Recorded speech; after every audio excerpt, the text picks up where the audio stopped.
Olá, bem-vindos a mais um jornal. Como sabeis, este jornal tem a intenção de vos apresentar vários livros.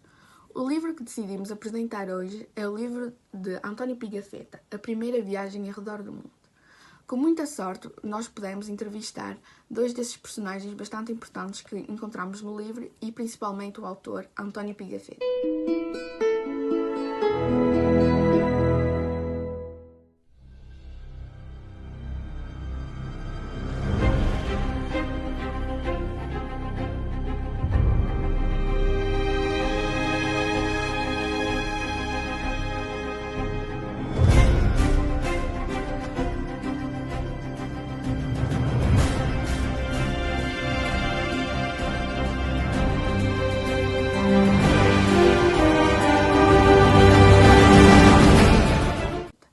Agora vamos em direto até ao local onde está uma das nossas repórteres que vai entrevistar estes dois personagens.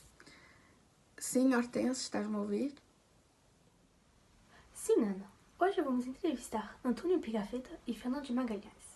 António Pigafetta foi um escritor italiano que participou na expedição e que escreveu um diário completo de toda a viagem, possibilitado pelo fato de ter sido um dos 18 homens a retornar vivo à Espanha, na nau Vitória.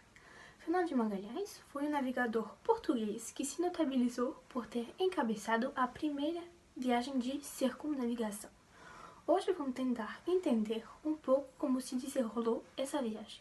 Sim, venham comigo. Bom dia, Pigafetta e Magalhães. Bom dia.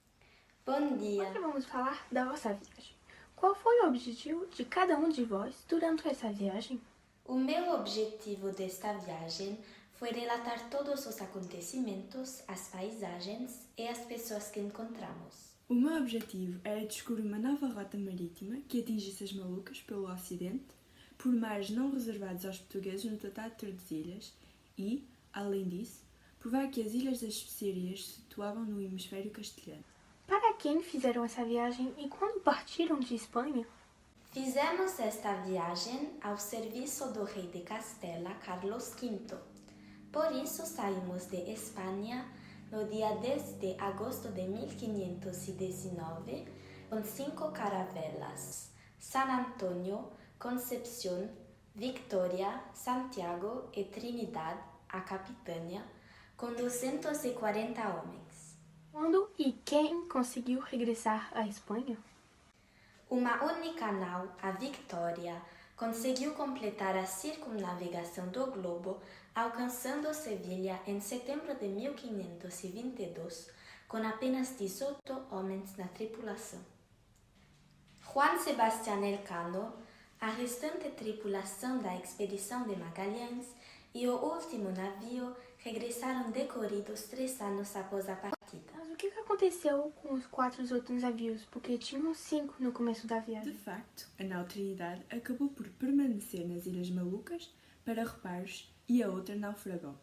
Além disso, decidimos incendiar a nau Concepción e afundar a restante. Por que o capitão Fernando de Magalhães não conseguiu regressar à Espanha com o resto da equipagem? Felizmente, o capitão Fernão de Magalhães faleceu em Cebu, a ocidente das Ilhas Molucas, onde deixou de comandar a expedição que passou sob o comando de Juan Sebastián Elcano a início de março de 1522.